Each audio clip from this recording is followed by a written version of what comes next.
Hello friends, this is Dimple and today we discuss about genetics.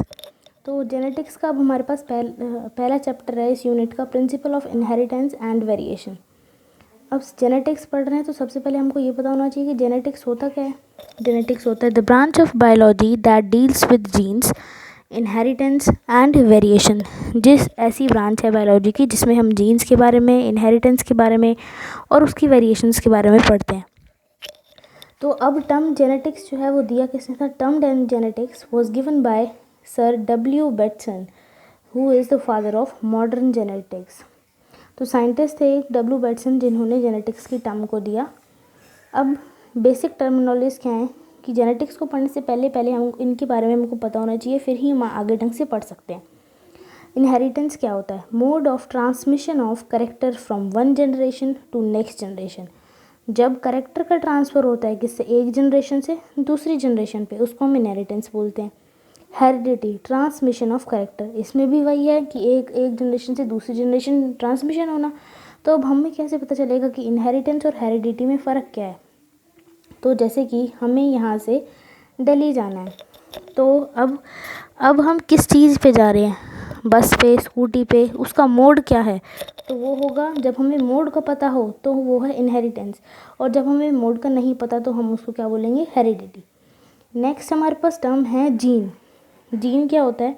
ये आपको structure दिख रहा होगा, ऑल सब इससे आइडेंटिफाई हैं कि ये क्रोमोसोम है। ये इस पे जो डॉटेड स्ट्रक्चर दिख रहे हैं आपको, ये तो है जीन, और जो यहाँ ये बीच में लाइन्स है और ये है डीएनए। तो जीन क्या होता है? Unit of DNA linearly located on chromosome. ये डीएनए की यूनिट है जो कि लीनियरली लोकेटेड है। लीनियरली मतलब सीधा, ये सीधे लोकेटेड है ना, लीनियरली लोकेटेड ऑन क्रोमोसोम पे लोकेटेड है। Mendel called it factor analogue. Mendel ने इसी जीन को क्या बोला है? फैक्टर बोला है और एनालॉग भी बोला है। Gene termed was given by Johnson in 1909। Gene termed Johnson ने दिया 1909 में। Gene is a heredity vehicle which is use to transmit character. Gene एक हेरिडिटी व्हीकल है, जो मतलब कि जीन ही वही मोड है जिसके बारे में हमने पहले बात की थी इनहेरिटेंस में। तो हेरिडिटी व्हीकल है जिससे हम करेक्टर्स को ट्रांसमिट कर सकते हैं। अब नेक्स्ट टर्म है हमारे पास एलेल्स, एलिलोमॉर्फ। ये होते क्या हैं? ये दोनों क्रोमोसोम है, ये पैटर्नल का ले लिया, एक मैटरनल का ले लिया, दोनों में से कुछ भी ले सकते हैं। अब यहाँ पे हमने जीन्स के पेयर बना दिए, तो ये जो पेयर बन रहे हैं, ये पहला पेयर, ये दूसरा पेयर, ये तीसरा पेयर, ये जो पेयर बन रहे हैं इन्हीं को ही हम क्या बोलेंगे? एलिल्स बोलेंगे। तो alternate form of gene is called allele. Gene की जो अल्टरनेट फॉर्म है उसी को हम क्या बोलेंगे? एलिल्स बोलेंगे। एग्जाम्पल, एक हमने टॉल प्लांट लिया, एक ड्वार्फ प्लांट लिया। टॉल प्लांट के लिए ये कैपिटल टी लिए दोनों, और ड्वार्फ के लिए हमने रिसेसिव वाले दोनों छोटे टी लिए। तो ये दोनों क्या है? ये दो एलिल है।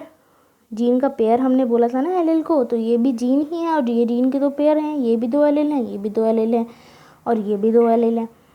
तो ये दोनों एलिल क्या दिख रहे होंगे कि ये आइडेंटिकल एलिल्स हैं। तो आइडेंटिकल एलिल्स जब हों तो उस कंडीशन को हम बोलते हैं होमोजाइगस कंडीशन। आइडेंटिकल कंडीशन को हम क्या बोलेंगे? Homozygous condition. और जब दो आइडेंटिकल नॉन आइडेंटिकल हों, मतलब कि एक कैपिटल और एक स्मॉल हो, तो हम उसको हेट्रोजाइगस कंडीशन बोलेंगे। जैसे कि हम और एग्जांपल लेते हैं कि यहाँ पे ह्यूमन फीमेल है, तो इसके पास जो एलील है वो XX है, मतलब कि आइडेंटिकल एलील्स हैं। तो कौन सी कंडीशन हुई? Homozygous condition.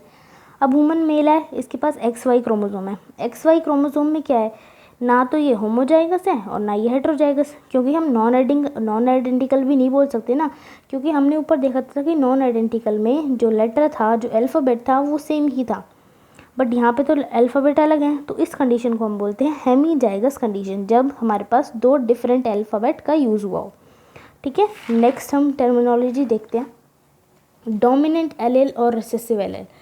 डोमिनेंट एलील को हम हमेशा कैपिटल लेटर से डिनोट करते हैं, जैसे कि ये आप देख रहे होंगे ये वाला, और रिसेसिव एलील को हम हमेशा स्मॉल लेटर से डिनोट करते हैं। Dominant allele those express in both homo and heterozygous condition.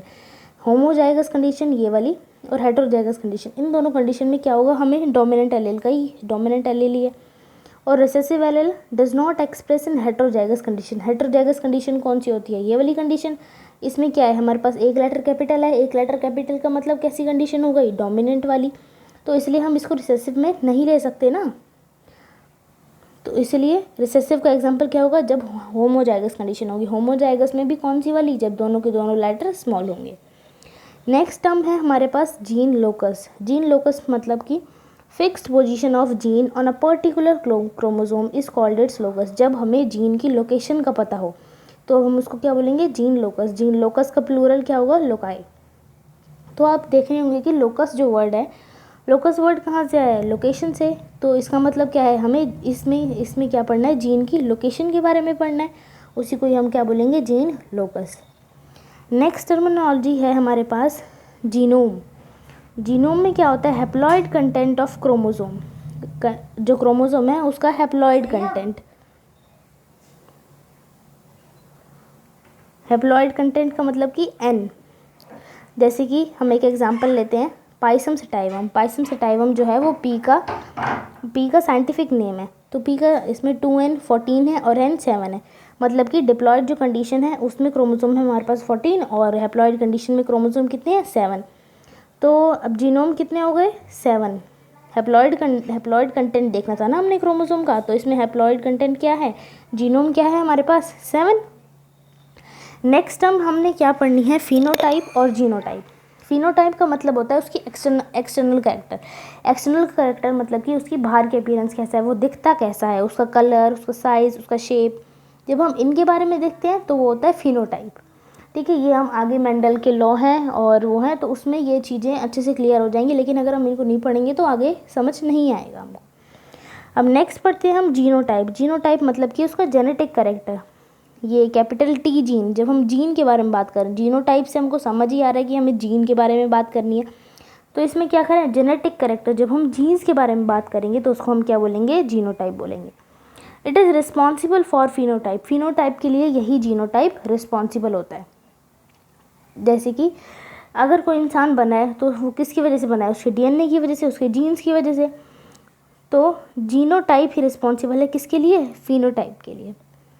अब हमने आज का टॉपिक जो है वो कंप्लीट कर लिया है। अब बाकी का हम नेक्स्ट टॉपिक कल करेंगे। तो जब तक के लिए आप इस वीडियो को देखिए, रिवाइज़ कीजिए, और मैं बाकी आपको अब डेली वीडियोस दूंगी। तो डेली वीडियोस दूंगी, आप जब तक इनको रिवाइज़ करिए। Thank you, and please like my video, share my video, and don't forget to subscribe my channel. Thank you.